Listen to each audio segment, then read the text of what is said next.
I'm keen to understand more about Tom's talks because we see it on LinkedIn quite often. I think it's unbelievable in terms of what you do and kind of the strength that you've got to be able to do it. Obviously, you go into schools and you go into businesses and talk about obviously the challenges that you've had, but then it's all about the coping mechanisms that you've had today. Even if you impact one person, it's a big tick in the box for you, isn't it? Definitely. Yeah, it's what I speak about is my own experiences. I don't say to people, do this, it's going to help your mental health. I say, this is what I've done, this is what's helped me with my mental health and what's helped me overcome, the loss of my brother and the trauma that I had. Try it, see if it works for you. There's no saying do this, do that, do that. It's all coming from my own personal experiences of what's helped me. And I guess there's no magical formula in that situation. There's so many different coping mechanisms that somebody can do in certain situations, and I guess it's what's right for them and what works 100%. For them. But then, as you mentioned, about 20 minutes ago, if they're having struggles outside of work, it's naturally going to come in, isn't it? Something like that, you can't just close the door and expect it to go away. So it's not just about impacting them as a person, it's about impacting their wider community as well and the people that they're also kind of engaging with.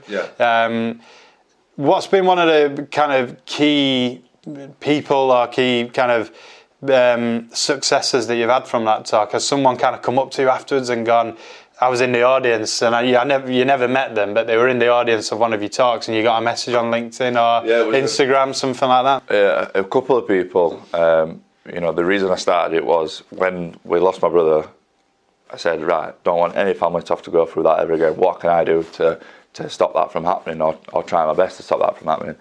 And it's obviously my brother unfortunately took his own life, and one of the nicest messages I ever got was a girl that was the same age as my brother messaged me just saying, Tom, you probably don't realise this, but what you're doing, and one of the recent videos just stopped me from taking my own life. And I was just like... So she'd watched one of the videos online?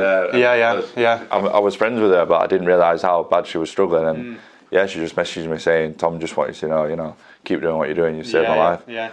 And that'd be then obviously you've got the motivation for your own reasons for doing it, but then it's great, isn't it? It shows what your impact. It shows all the impact that you're having with people, and like you say, it's not just about them as individuals. It's about their network of people that they're also then going to be impacting. It's far much more reaching than kind of doing a talk and then moving on. There's so much more other stuff that goes on. Definitely. What about the Tommy's clothing then? Because I haven't bought any Tommy's clothing, but I don't look like you, so I bet I might have to. I don't know if you do a size in my size, but the idea actually, if you go on Instagram and look at it, it's really nice. Like the branding that you've got is unbelievable. Well, thank you, mate. Yeah, it all stemmed from back in 2019. A lady that used to work with us at O.S.I went to work with a sort of an embroidery company, and this is where the idea came from. It was coming up to World Mental Health Day, and she said to me, Tom, we want to create a t-shirt that says on the front, it's okay not to be okay, and we'll put your brother's initials on the side, LD. Obviously with everything that you do in mental health, I think this would be a great collaboration. What do you think? So I thought, brilliant idea. So I started promoting it on social media, and we sold like 300, 400 t-shirts in a month. And that's where the light bulb moment. I thought, so if I can relate it to mental health, do something to give back to mental health, create a fashionable brand that appeals to people, that isn't too expensive, why not? So I did it, but I'll be completely honest with you, it failed miserably. Right. Yeah. But then that's something that you can help. All right, it failed miserably, but it's a new venture, and quite a lot of new ventures don't go out as according to plan. But it's then the resilience that you've got to then make it work, I guess. And that's one of the things, again, from continual learning is you've got to fail to improve, and you've got to fail to overcome that obstacle and venture, because failure is where growth happens.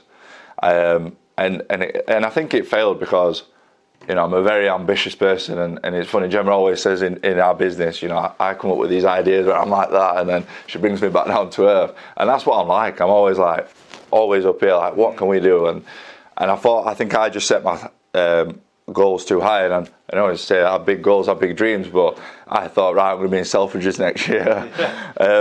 And it probably came from the inexperience I had in the fashion industry, and the main probably thing was that we went straight into the pandemic, and I couldn't get hold of any stock. And but now, you know, and again, it was my girlfriend that said, "Right, Tom, it didn't happen. It didn't work the first time. Why not try it again?"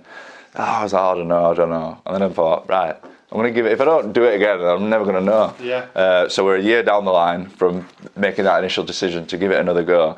And did you see the promo video? Yeah. So the promo video went out yesterday, and I'm going to launch it again. The website will go live next Wednesday. But you know, what's happened in the last year or so, the 2 years, is that, like you said, experience. I've got far more experience. Luckily, I've got more money to invest in the brand, and I've done it. I'd like to think that I've done it right this time, and I've done it properly.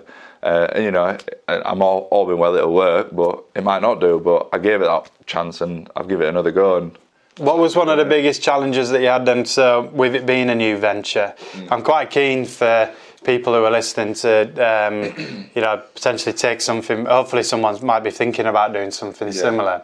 What was potentially one of the biggest challenges they had with a new venture that you thought that it would be fine? You thought that you'd just be able to pick it up, run with it, no problem, we'll smash it, and then you just ended up being complete opposite. It was, for me, the biggest challenge, and still is the biggest challenge. I'm having a real problem with finding a reliable supplier that will provide me with a good cost price, because at the end of the day, I need to make a profit. I want to sell a reasonably priced product, and then I need a reasonably priced cost price. That's got quality. Yeah, that's got quality, and that's the thing I'm struggling with at the moment. Been using this company, and I mean, the quality is good, but the customer service isn't great, and it's like trying to get hold of them is like trying to find gold dust. It's impossible. So that's the biggest challenge I'm facing, and what's come recently is just resilience. Like, I posted that promo vid last night with the expectations of getting loads of views and loads of likes, and it did probably do as well as I thought. But again, it's, you know, it's expectations. Keeping it going, isn't it? It's then the consistency behind any form of marketing is key. Constantly reminding myself that, you know, you've got to keep pushing, keep ticking over, and you know, nothing great happens overnight. You've got to just keep at it. So, what about kind of the your audience then? Who are you targeting in terms of the target market? Is it, you know, 20 to 26-year-old, you know, lads, your gym goers? Is it that kind of equation? So yeah, it's your mid-teens to 30, 35-year-olds. What made you choose that? Is that just because? Because that's where it's me. You wanted to wear it yourself. Yeah. Well, I thought if I'm going to wear it, then, you know, lads of a similar age, similar look are going to wear it as well. So that was the reason for the target audience. But another reason, it was, again, my girlfriend's idea. She said, why don't you, when you go in to do your talks, ask a question to the audience, and if they get it right, they get a free Tommy's hat. Yeah. And then it gets a buzz around the school and the college then, and then one person gets a hat, and then 10 of his mates want a t-shirt. So again, it meets the target audience within a school, you know, young teenagers or, you know, 18, 19-year-olds at college. And what about, you mentioned about finances. Was it quite difficult financially just because there was more costs involved with certain things, or was it just something that maybe you could have planned better? Planned it better. Yeah, I could have planned it a lot better. When I started it when I was 23 in 2019, you know, I don't have as much money as I do now, and you know, I was quite tight with what I was going to spend. And again, researching, educating myself, I realised that, you know, I'm going to have to spend quite a bit of money on it, a lot more than I did initially, to actually make it work. So again, you sit down, you work out what you've got budget for this particular project, venture, and then you think, right, we'll do it that way, we'll spend that on that, that on that, on that, on that. Whereas before I just thought, right, I'll put $1,000 in, see what happens. And that's probably again why it didn't work. What about a business plan then? Have you got a proper business plan for it, or is the business plan just up in your brain? So it's a bit like, again, I'm not gonna lie, it's a little bit of winging it and a little bit of, you know, figures and numbers and stuff like that. Again, I'm not from a fashion background. I guess for now though, it's fine, isn't it? Because it's not the be all and end all. It's just you. But then if you're looking at scaling, you need that plan. Yeah. Once I get a gauge of, you know, how it's going to go out, how it's going to work when I launch next week. That was the biggest disappointment that I had. But again, there was reasons why it didn't happen. When I launched it in 2019 initially, I like, websites live, go get your Tommy stuff. I had no orders.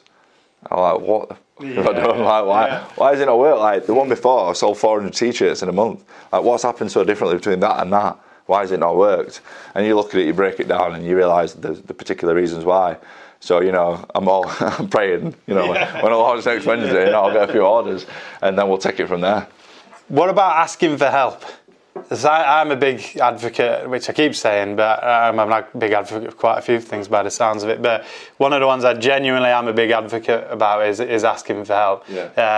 And when you surround yourself with people like Andrew and Chris and you know, your acquaintances and your colleagues, it sometimes can be easy for ask for help, but also it can be quite hard. Yeah. Because if you're not around approachable people, it's very difficult to ask for help. What's your thoughts on that? 100%. Yeah.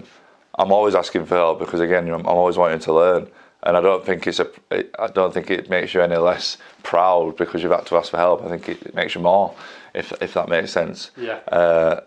And again, I keep mentioning her, and she's not even listening, but I ask my girlfriend for help all the time. She comes from a marketing background. She works for Hallmark as the marketing manager. And again, as we all know, marketing within business is vital. Every single post I put on, every single photo, she checks everything. Right. More so because I'm rubbish at English and my grammar's always crap.